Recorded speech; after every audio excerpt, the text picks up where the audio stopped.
Di awal video ini, kita akan membahas apa itu ekspresi budaya tradisional. Pertama, ekspresi budaya tradisional adalah segala bentuk karya budaya yang lahir dan berkembang di tengah masyarakat adat.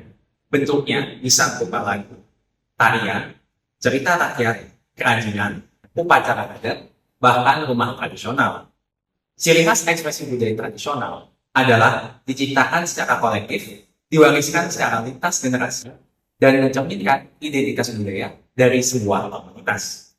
Menurut penjelasan Pasal 38 ayat 1 Undang-Undang Nomor 28 Tahun 2014 tentang Hak Cipta, ekspresi budaya tradisional meliputi ekspresi verbal seperti cerita rakyat, musik tradisional, tarian, teater rakyat, seni rupa, dan upacara adat.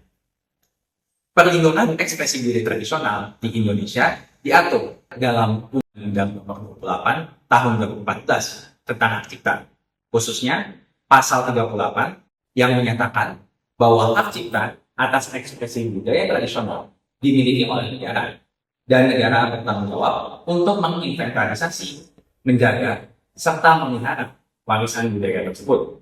Kemudian yang kedua, terdapat di Pasal 60 yang menyebutkan bahwa perlindungan ekspresi budaya tradisional berlaku tanpa batas waktu.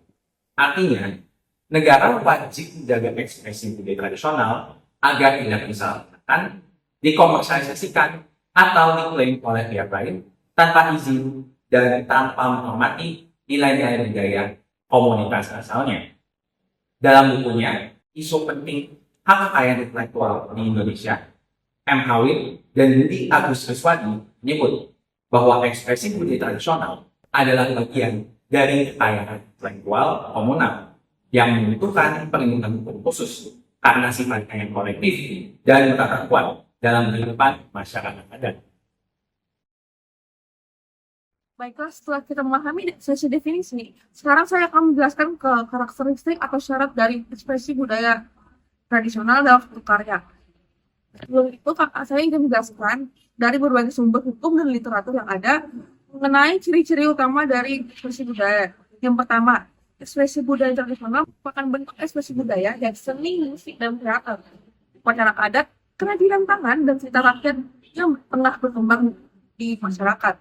Kedua, ekspresi budaya adalah bagian dari identitas dan warisan budaya komunitas lokal atau adat. Dan dia juga mencerminkan nilai, norma, dan cara hidup atau cara berkembang dalam masyarakat setempat. Ya, ekspresi budaya diturunkan secara turun-temurun dan dari generasi ke generasi sehingga memiliki kesinambungan dalam praktik dan maknanya. Keempat, ekspresi budaya memiliki sifat komunal dan tidak bersifat individualis dan dimiliki dan dijaga oleh masyarakat adat sebagai bagian hidup dari masyarakat kolektif.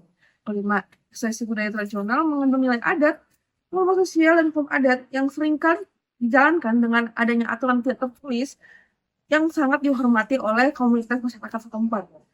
Keenam, ekspresi budaya tradisional diajarkan dan diwariskan secara lisan atau praktik langsung dan dijadikan sebagai pengetahuan budaya dari masyarakat.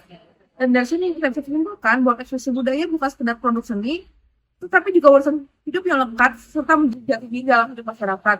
Dan ia juga harus dipahami dan bukan hanya dari bentuknya saja, tetapi juga dari nilai-nilai sosial dan makna spiritual dari ekspresi tersebut. Nah, selanjutnya kita akan membahas tentang apa saja yang termasuk dalam ekspresi budaya tradisional. Menurut penjelasan Pasal 38 ayat 1 Undang-Undang Hak Cipta, ekspresi budaya tradisional mencakup seni dan juga budaya, baik yang berwujud maupun tidak berwujud. Nah, adapun beberapa jenis dari ekspresi budaya tradisional adalah yang pertama, ekspresi verbal dan sastra, contohnya seperti cerita rakyat, legenda, dan juga musik tradisional, seperti cerita Timun Mas dari Jawa Tengah, dan juga Hindu dan Toba dari Sumatera Utara. Yang kedua, ada musik tradisional, baik vokal maupun instrumental. Contohnya adalah instrumen gamelan dan Jawa dan dari Papua. Yang ketiga, ada gerak dan tarian, seperti tari tolak dari Batak dan juga becak dari Bali. Yang keempat, ada pertunjukan rakyat dan teater tradisional, seperti wayang kulit dan Betawi dan juga ketoprak dari Jawa. Yang kelima adalah seni rupa dan juga kerajinan, seperti batik, ulos, songket, dan kayu, dan juga seni tenun. Dan yang terakhir ada upacara adat dan ritual budaya seperti upacara pembakaran mayat yang disebut dengan ngaben, dan juga upacara sekaten di Yogyakarta. Semua bentuk itu disebut ekspresi budaya tradisional selama mereka lahir dari komunitas, digunakan secara turun-temurun dan mencerminkan nilai budaya dari komunitas tersebut. Selain itu, satu karya tidak hanya terdiri dari satu ekspresi, namun juga dapat terdiri dari beberapa ekspresi.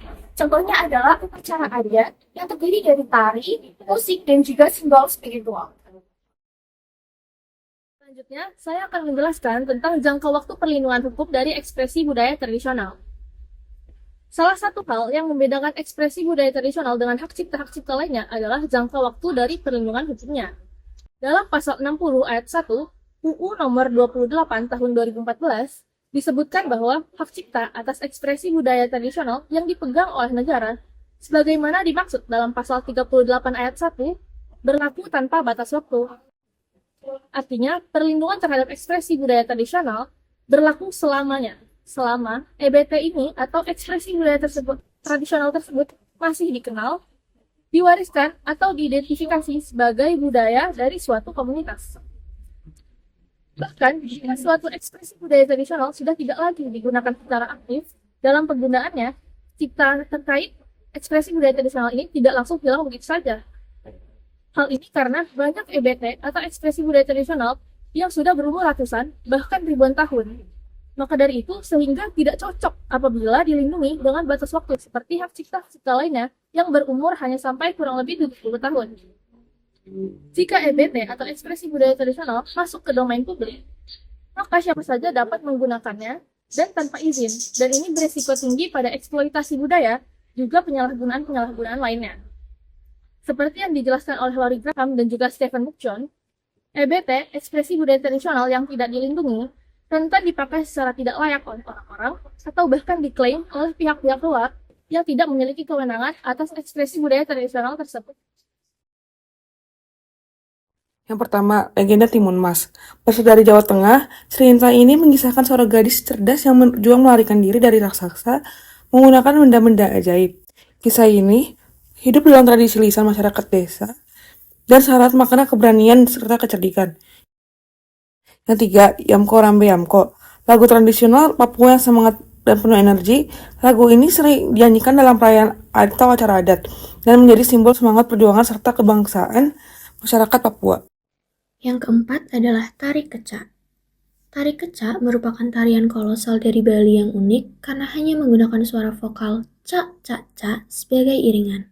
Tarian ini menggambarkan kisah Ramayana dan biasa dipentaskan di teater terbuka menjelang matahari terbenam. Yang keenam adalah Lenong. Lenong merupakan seni teater rakyat khas Betawi, dikenal dengan gaya komedinya yang spontan. Lenong sering menyampaikan kritik sosial dan pesan moral melalui dialog lucu dalam suasana pasar atau kampung. Kemudian, terdapat noken dari Papua yang merupakan tas tradisional dari serat alami yang diakui oleh UNESCO sebagai warisan budaya dunia.